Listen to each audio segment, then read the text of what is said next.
예, 오늘은 왕국의 성립 제3과 자기 백성을 위해 싸우는 왕 이런 제목으로 사무엘상 17장 20절에서 51절까지 본문을 보겠습니다.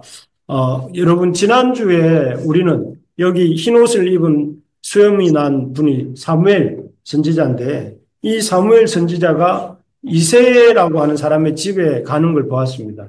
왜 갔을까요? 간 이유는 사울을 하나님께서 그 하나님의 말씀을 버린 사울을 하나님이 이스라엘 왕의 자리에서 이렇게 내리시고 그 다음에 사울에 이어 이스라엘의 왕이 될 사람을 세우시기 위해서 이 이새의 집으로 갔습니다. 그래서 이새에게는 8명의 아들이 있었는데 이새의 7명의 아들이 이 사무엘 앞에 지금 한 명씩 지나가고 있는 장면입니다.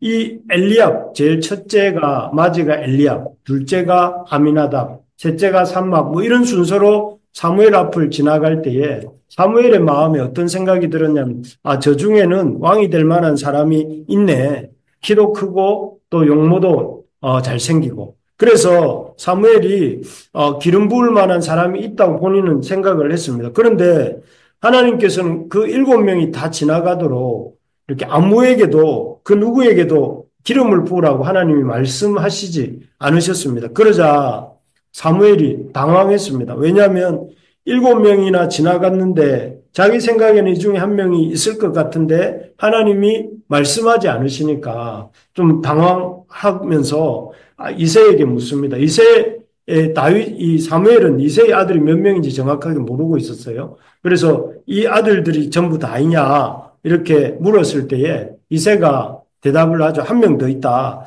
그래서 자신이 사실은 아들 축에도 넣지 않는 그 막내 아들이 있고 그 막내 아들은 지금 들에서 양을 치고 있다고 실토를 합니다. 그래서 이 사무엘이 이새에게 그를 데려오라 이렇게 말을 합니다. 그래서 부르심을 받고 이 다윗이 급히 와서 나타나자 그제서야 하나님께서는 그 8째 아이에게 이렇게 기름을 부으라 이렇게 말씀하십니다. 그리고 그가 이스라엘의 2번째 왕이 되지요. 그가 누구일까요? 이렇게 들에서 양을 치다가 처음에는 부름도 받지 못했다가 갑자기 부름받고 나와서 기름 부음을 받은 그는 바로 다윗입니다. 다윗. 다윗이 지금 여기 보면 다른 형들에 비해서 덩치도 자그마하고 또 볼품없는 그런 모습인데 이 다윗에게 그 하나님께서는 사무엘을 통해 기름 부음을 주십니다. 우리가 이러한 다윗이 기름 부음 받는 장면을 보면서 느끼게 되는 게 깨닫게 되는 게 바로 이런 것입니다. 우리 한번 같이 읽어볼까요? 하나님이 세우시는 왕의 기준은 세상이 왕을 세우는 기준과 완전히 다르다.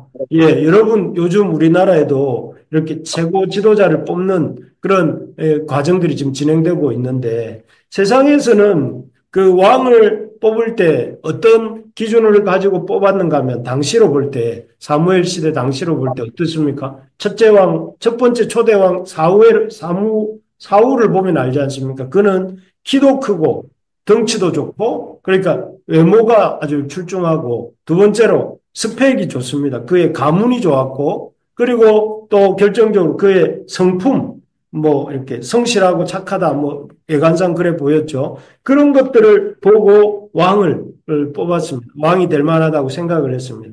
그런데 다윗은 이런 세상의 기준으로 볼 때는 부적절한 사람이었습니다. 일단 이 그림에서 보시지만 키도 작습니다. 형들보다 키도 작고 또 그는 스펙도 별로입니다. 목동이니까 양을 치고 있는 그 아주 그 당시로서 별로 주목받지 못하고 심지어 자기 아버지마저도 그 아들 다윗이 그 다윗을 사무엘 앞에 내놓는 것을 꺼려할 만큼 별로 이렇게 인정받지 못하는 그런 사람에 불과했기 때문입니다. 그런데 하나님께서는 어떻게 하십니까? 여기 보시는 것처럼 이렇게 말씀하세요. 사무엘상 16장 7절에 내가 보는 것은 사람과 같지 아니하니 사람은 외모를 보거니와 그렇죠. 사람들은 외모를 봅니다. 그러나 나 여호와는 중심을 보느니라 하면서 이렇게 말씀하십니다. 그래서 하나님이 지금 다윗에 뭘 보고 계시다는 거예요. 그러니까 한마디로 중심을 중심. 보고 계시다는 거죠. 중심. 다윗의 어떤 외모를 보고 계시지 않고 다윗의 키가 얼마나 크냐 이것도 보지 않으시고 그가 학벌은 무엇이고 직업은 무엇인지 또 그가 어떤 스펙을 가지고 있는지 그런 걸 보시는 게 아니라 다윗의 중심이 어떠한가 하는 것을 보신다 하는 것입니다. 그래서 아무리 사울처럼 키가 크고 또 잘생기고 또 가문 좋은 사람이라 할지라도 그가 그 중심이 하나님의 말씀을 듣기 싫어하고 하나님 말씀 앞에 순종하기 싫어하면 어떻다는 거예요? 왕의 자격이 없다는 거예요. 그런데 그렇지 그래서 하나님 앞에서 중요한 것은 그런 외모가 아니라 그 중심이다 하는 것입니다. 그래서 오늘 우리가 이 말씀을 마음에 새기면서 하나님 보시는 것은 뭐라고요? 중심. 외모가 아니고 중심이다. 중심인데 그러면 그렇게 중심을 보시는 하나님이 왕을 세우실 때 중심을 보시고 하나님이 세우시는 왕의 모습은 어떤 모습인가? 그 하나님이 중심을 보시고 그 하나님의 백성을 위해서 세우시는 왕의 모습은 어떤 모습인가 하는 걸 우리가 생각을 해보면 첫째, 이 하나님을 자랑하고 하나님의 영광을 사모하는 사람. 하나님을 자랑하고 하나님의 영광을 사모하는 사람. 줄여서 말하면 요즘 청년들 잘 하듯이 화자하사. 하나님의 영광을 자랑하고 하나님의 영광을 사모하는 사람. 여러분들인 줄 믿습니다. 하나님을 자랑하는, 어디 가면은 하나님을 말하고, 어디 가면 하나님에 대해서 자랑하고, 그러면서 하나님을 사모하는, 하나님의 능력이 나타나기를 사모하는 하자하사들을 하나님이 좋아하신다. 그 중심을 좋아하신다는 것입니다. 오늘 이 본문에 보면 내용이 어떤 내용이냐면 이 사무엘 선지자로부터 기름 부음을 받았던 다윗이 전쟁터에 가는 이야기입니다. 전쟁터에 왜 갔는가? 아버지의 심부름 때문에 갑니다. 아버지 이새가 자기 형들, 다윗의 형들이 전장에 나가 있는데 블레셋과의 전쟁이죠. 나가 있는 죽었는지 다쳤는지 그런 안부를 좀 보고 와라 하고 다윗에게 심부름을 보내었습니다.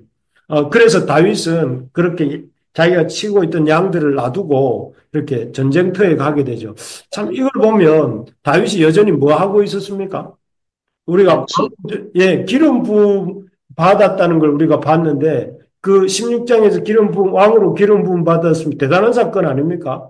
근데 그 다음 본문에 보니까 여전히 다윗은 양을 치고 있어요. 양을 치고 있었고 양 치다가 아버지의 심부름으로 전장에 나갔다 하는 얘기를 하고 있는데 참 이새를 포함한 다윗의 형들은 아버지 이새를 포함해서 다윗의 형들은 사무엘로부터 다윗이 기름 부음을 받고 왕으로 세움받은 일을 별로 안 대단하게 여겼던 것 같아요.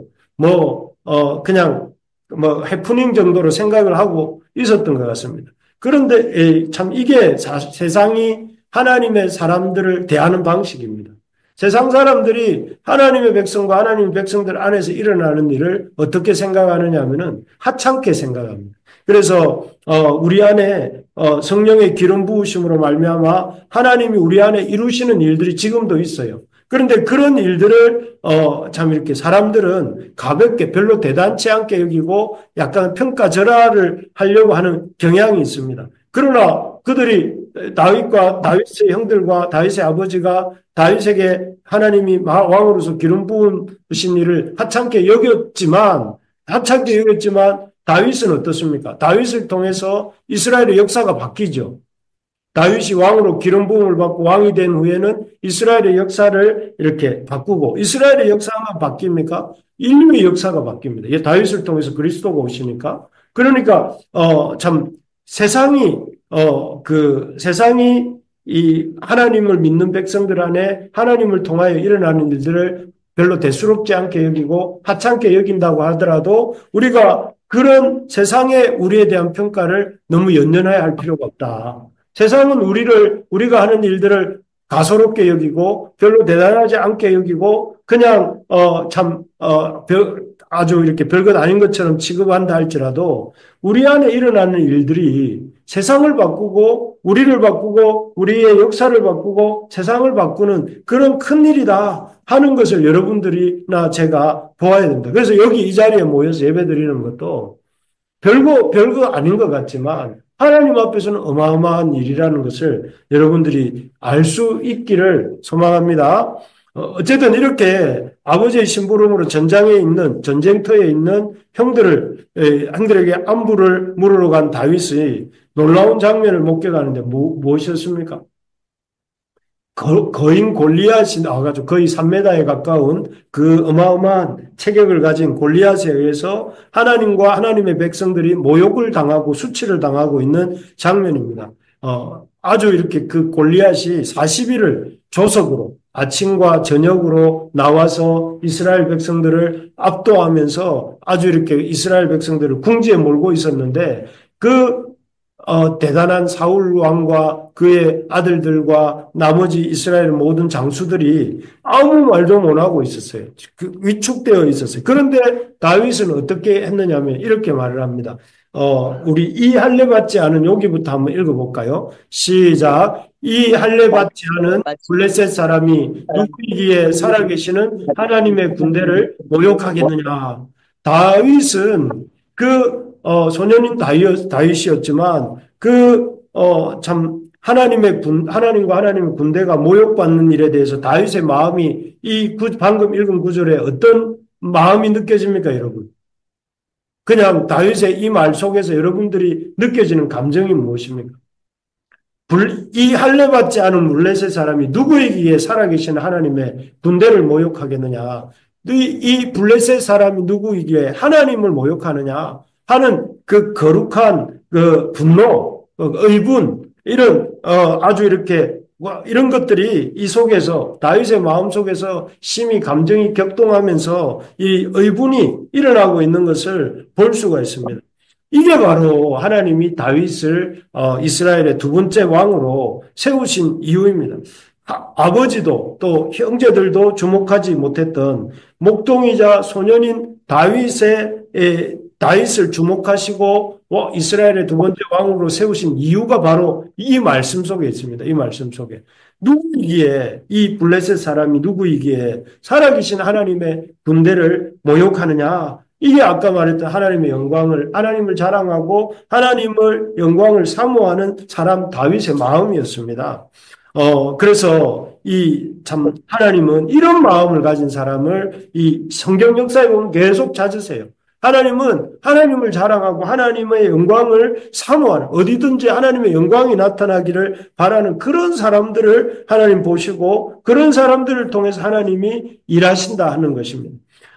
바라는 것은 우리에게 이런 다윗처럼 하나님을 자랑하고 하나님의 이름을 영광스럽게 하기를 사모하는 그런 마음의 소원이 있으시기를 바랍니다. 그래서 어디를 사역을 해도 여러분들 사역을 하시잖아요. 사역을 해도 뭘 자랑해야 되겠습니까? 내 사역을 통해서 하나님이 영광 받으시고 하나님이 자랑하도록, 그리고 우리가 연애를 해도, 여러분 연애하지 않습니까? 연애를 해도 하나님이 영광 받으시고 하나님이 자랑받도록, 공부를 해도 우리 청년들 공부하잖아요. 공부를 할 때도 그 공부를 통해서 하나님이 영광 받으시고 하나님이 그걸 어떤 자랑되도록, 그리고 결혼을 해도 가정을 이루어도 직장 생활을 해도 하나님의 이름이 영광스럽게, 우리 외민 그 소요리 문답 1번이 그거라고 누누이 말씀드리잖아요. 인생의 제일 되는 목적이 무엇입니까? 하나님을 영화롭게 하고 하나님을 영원토록 즐거워하는, 하나님을 영화롭게 하는. 그래서 여러분 이 목적이 이러한 마음이 있는 사람, 그런 마음의 중심이 있는 사람을 하나님이 기뻐하시고 그를 이스라엘의 왕으로 세우셨다 하는 것입니다. 그래서 그런 의미에서 여러분들은 하나님이 기뻐하시는 인생인 줄 믿습니다. 하나님을 자랑하고 하나님을 기뻐하는. 그래서 목사님 말씀이니까 그렇죠, 이렇게 생각하지 마시고 이 성경이 그렇게 말씀하고 있잖아요. 성경이. 두 번째로 보면 하나님이 이 다윗을 두 번째 왕으로 세우시는데 그 속에 하나님의 백성을 위해 세우시는 사람의 특징이 뭐냐면 하나님의 구원하심을 신뢰하는 사람이다 하는 것입니다. 방금 우리는 다윗이 골리앗에 의해서 하나님의 이름이 모독받는 것을 보면서 다른 사람들은 주눅 들어가 이렇게 있었지만 다윗은 의분을 느끼고 누가 이 누구건데 하나님의 이름을 욕되게 하는가 하면서 의분을 느끼는 모습을 보았습니다. 그런데 놀랍게도 다윗의 다른 사람들의 반응은 어땠습니까? 주변에 다윗만 있었던 게 아니잖아요. 그 전쟁터에. 많은 사람들이 있었어요. 많은 사람들이 있었고 어떤 사람은 다윗이 저렇게 아까처럼 말씀하는 걸 이렇게 말하는 걸 들었어요. 들었는데 그런 다윗의 말에 대한 사람들의 반응이 뭐냐 하면은 의외로 이렇게 나옵니다. 엘리압이 제일 먼저 반응했다고 나오는데 큰형 엘리압이 뭐라고 말하고 있습니까? 여기 보니까 다윗에게 완악하다. 네가 나는 내 교만과 내 마음에 완악함을 아노니 내가 전쟁을 구경하러 왔도다. 이렇게 말하면서 다윗의 하나님의 이 영광이 침범당하는 것을 보면서 속상해하고 있는 동생을 보면서 목사님, 우리 교회가 이렇게 잘 되기를 원합니다. 우리 교회를 통해서 생명 살리는 역사가 일어나기를 원합니다 하고 1학년이 막 얘기를 하니까 4학년이 가짠타면서 네 마음에 그 완악함과 네 교만을 내가 안다 이렇게 말하면 기분이 어떻겠습니까? 그런 분위기입니다. 그런 분위기. 그럼 뭐 여러분들이 이렇게 여기 계시는 좀 연장자는 내지는 신앙에서 앞선 분들이 만약에 신앙이 어린 이제 막 예수님 믿은 지 얼마 안 된 청년이 또는 형제가 교회 와서 우리 하나님 나라를 위해서 더 힘을 쓰고 우리 교회도 이렇게 이 하나님 나라를 힘써 이루고 생명 살리는 사역을 많이 해야 되겠습니다. 라는 말을 막 이렇게 씩씩하게 내뱉으면 여러분 뭐라고 해야 되겠어요? 그래, 참 형제 귀하다. 그런 마음을 갖고 있으니 소망이 있다. 내가 도와줄게. 이렇게 나가는 게 정상이잖아요. 근데 다윗이 그렇게 말을 하니까 형들이 완악하다고 하고 교만하다고 하고 네가 이렇게 놀러 왔다고 그러고 이렇게 말을 하는 것이죠. 그래서 결국 이 엘리압 같은 사람은 참 사무엘이 볼 때는 겉으로는 키도 크고 외모도 잘생겼다고 인정했던 사람입니다.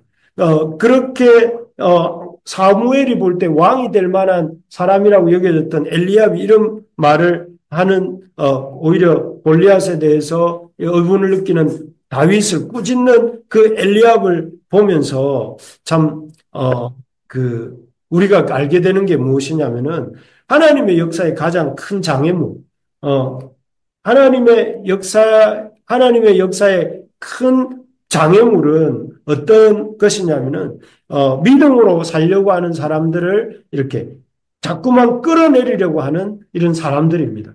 그러니까 하나님 역사의 장애물은 안 믿는 사람이거나 안 믿는 사람들의 모임이거나 그런 게 아니고 하나님 역사의 가장 큰 장애물은 믿음으로 살려고 하는 사람들을 자꾸만 끌어내리려고 하는 옆에 있는 하나님의 백성들이다 하는 것입니다. 그래서 그런 사람들이야말로 골리앗이 하나님과 하나님의 백성을 모독하고 하나님과 하나님의 백성을 이렇게 아주 조롱하는데 그 골리앗보다 더 문제인 사람들이 누구냐면 지금 여기 그림에 보니까 아까 큰 그림에서 이쪽 편에 형들이 수군수군하는 모습인데 형들과 같이 오히려 믿음으로 살려고 하는 사람들을 손가락질하고 믿음으로 살려고 하는 사람들을 끌어내리려고 하는 그런 사람들이 하나님 역사에 이 더 큰 골리앗보다 더 큰 문제고 블레셋 사람들보다 더 큰 문제는 뭐냐면 이 교회 안에 있는 하나님의 사람이라고 칭함받는 사람들 중에 하나님의 백성들을 하나님 앞에 살아가려고 하는 사람들을 이렇게 냉소하는 사람들이다 하는 것입니다. 그래서 우리가 한번 따라해 봅시다. 엘리압 같이 합시다. 엘리압 같이 되지 맙시다. 엘리압이 같은 사람이 되지 않도록 우리가 해야 합니다. 그래서 신앙에 대해서 동력자들에 대해서 여러분 냉소적인 태도를 버려야 됩니다.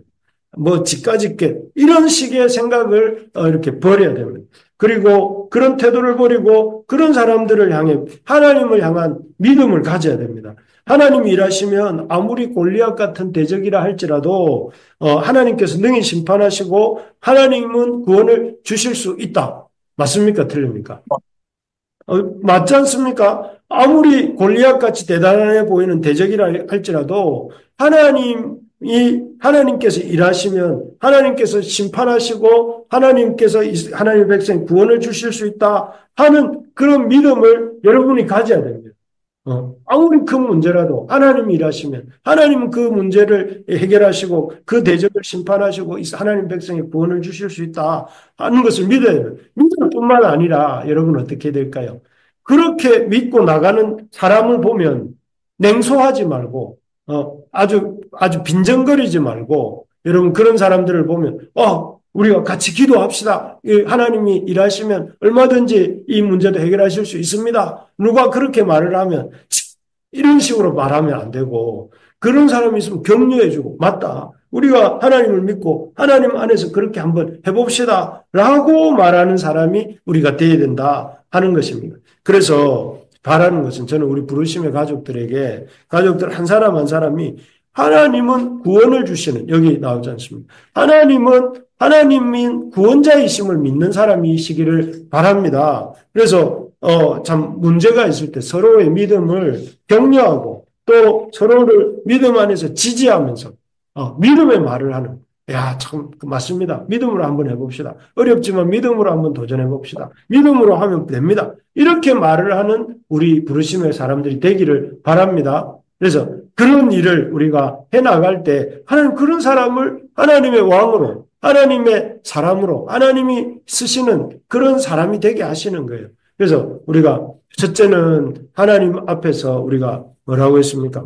하나님을 영광을 사모하는 사람. 둘째는 하나님이 구원자이심을 믿는 사람. 그런 사람을 쓰신다는 거예요. 세 번째는 뭘까요? 한번 같이 읽어봅시다. 셋째, 하나님의 백성을 위해 세우시는 왕은 주의 백성을 위해서 싸우는 왕입니다. 여러분, 한번 물어봅시다. 여러분, 흔히 골리앗과 다윗의 얘기를 들을 때 여러분 자신을 누구하고 동일시합니까? 다윗하고 골리앗 중에 당연히 여러분들 중에 골리앗으로 자기를 동일시하는 사람은 없겠지요. 그죠? 당연히 저도 마찬가지입니다만 대부분의 사람들은 이 다윗과 자기를 동일시합니다. 그래서 구원자 방금도 저도 말씀드렸지만 하나님에 대한 믿음을 가지고 이렇게 도전하기만 하면 우리도 다윗처럼 승리할 수 있다. 이 이야기에서 이런 결론으로 갑니다. 맞습니다. 방금도 말씀드렸지만 구원자이신 하나님이 구원자이심을 믿는 믿음을 가지는 것이 너무 중요합니다. 너무. 그래서 구원자가 되시는 하나님을 실제로 믿고 도전할 때 우리가 어떻게 됐습니까? 장전 온천천로 113번 길 17번지에서 이 장전로 33-6으로 왔잖아요. 그죠? 그 과정에서 여러분들이 그걸 봤잖아요. 하나님을 믿으면 하나님이 놀랍게 역사하셔서 우리를 구원하십니다. 여러분 이걸 가슴에 잘 새기시기 바랍니다. 그래서 어떤 어려움이 있더라도 여러분 어려움 많잖아요. 어려움이 있더라도 하나님을 믿고 도전하는 것을 여러분들이 이렇게 배워야 됩니다. 그런데 여러분 이건 절반입니다. 절반. 그 얘기의 절반 정도만 다윗과 골리앗의 얘기의 절반 정도만 아는 것입니다. 이 본문에서 우리가 우리 자신을 동일시해야 될 사람은 누굴까요? 다윗과 골리앗 얘기에서 우리는 누구와 우리 자신을 동일시해야 되냐면은 다름 아닌 이스라엘 백성입니다. 이스라엘 백성. 왜냐하면은 이 이스라엘 백성은 골리앗 앞에서 한없이 무력하고 한없이 무능합니다.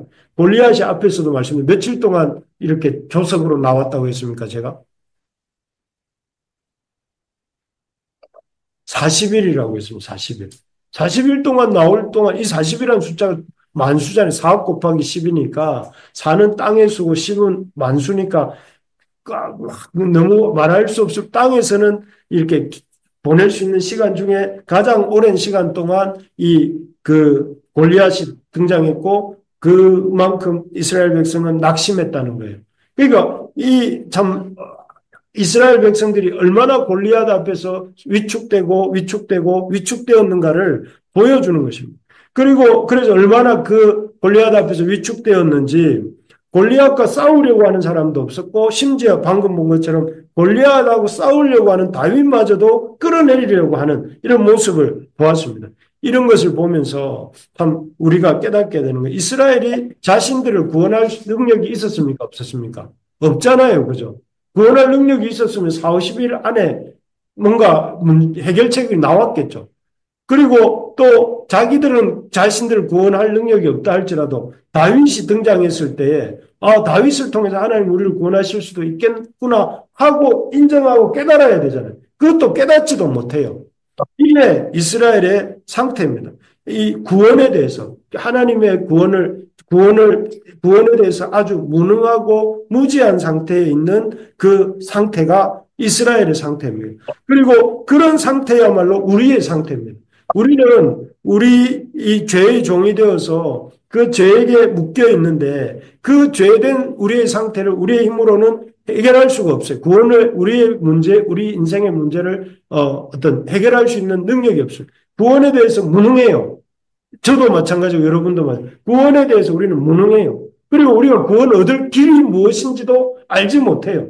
무능하고 무지하고 그런 무력한 상태가 우리 이 구원에 대한 우리의 상태라는 것을 보여주는 것이 블레셋과 골리앗 앞에서 어쩔 줄 몰라 하고 있는 아무 힘도 쓰지 못하고 있는 그 이스라엘의 모습이 바로 우리의 모습이고 그게 모든 인간의 모습이다 하는 것입니다. 그런데 그런 이스라엘 백성들에게 누가 구원을 주지요? 하나님. 하나님이 다윗을 통해 구원을 주시죠. 다윗이 골리앗이 우리가 잘 아는 것처럼 이렇게 물맷돌로 쓰러뜨리는데 그 다윗을 통해서 참 하나님의 구원이 임한다는 것을 우리에게 보여주면서 이 다윗 같은 이가 바로 우리 주 예수 그리스도라는 것을 보여주는 것입니다. 우리가 어떤 존재라는 걸 인정해야 되냐면 구원에 있어서 우리는 무지하고 무능한 존재라는 것. 그리고 이 무지하고 무능한 우리가 하나님이 세우신 구원자인 다윗을 이스라엘 백성이 아주 이렇게 조롱하고 비웃었던 것처럼 우리도 우리의 무지와 무능함을 모르고 바로 우리를 위해 세우신 구원자이신 예수님을 이렇게 비웃고 조롱하는 것이 우리의 모습입니다. 그러나 하나님은 그렇게 다윗을 통해서 이스라엘을 구원하신 것처럼 오늘날 예수 그리스도의 십자가의 대속과 부활의 새 생명을 통해서 우리를 어떻게 합니까? 이스라엘 백성이 아무것도 한 것이 없고 그냥 다윗이 싸우는 것을 지켜본 것밖에 없었지만 이스라엘 백성이 구원함을 얻었던 것처럼 우리도 아무것도 한 것이 없지만 예수 그리스도의 십자가와 예수님의 그 다시 사심을 이렇게 우리가 믿음으로 받아들임으로 우리가 구원함을 얻는다는 것입니다. 그래서 우리는 이것이 바로 하나님의 주신 참 구원의 은혜입니다. 우리는 이스라엘 같은 사람들이지만 하나님의 그 은혜로 말미암아 우리가 구원을 얻은 것이죠. 그래서 우리가 이 사실을 기억하면서 우리가 해야 될 일은 예수 그리스도 안에서 이루어진 구원의 은혜를 받아들이고 그것을 묵상하고 그것을 붙잡는 것이 신앙생활입니다. 신앙생활은 내가 교회를 열심히 다니고 또 내가 이렇게 그 하나님 앞에 봉사를 많이 하고 이런 것도 중요합니다만은 그것보다 더 본질적으로 중요한 것은 예수 그리스도로 말미암는 구원임을 우리가 믿고 그 예수 그리스도의 은혜의 깊이와 넓이와 높이를 알아가고 그 예수님의 그 은혜를 이렇게 나의 이 자랑이요 나의 그 구원의 근거요. 그 예수님의 그 은혜가 내 삶의 목표가 되도록 그렇게 살아가는 그것이 다윗과 골리앗 이야기에서 우리가 이 이스라엘 백성과 우리를 동일시해야 될 이유라 하는 것입니다. 말씀을 맺겠습니다.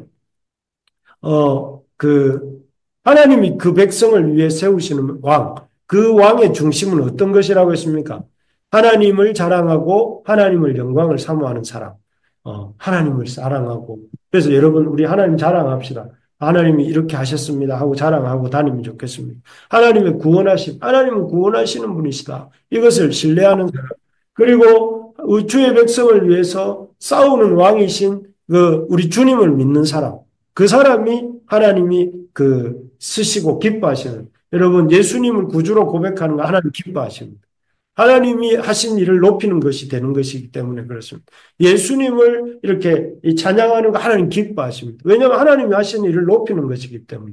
그래서 저와 여러분들이 다윗 이야기에서 이러한 우리의 중심이 하나님의 영광을 자랑하고 하나님의 구원하심을 신뢰하고 우리를 위해 세우신 왕이신 예수님을 신뢰하는 저와 여러분들이 다 될 수 있기를 주의 이름으로 축복합니다. 아멘. 예.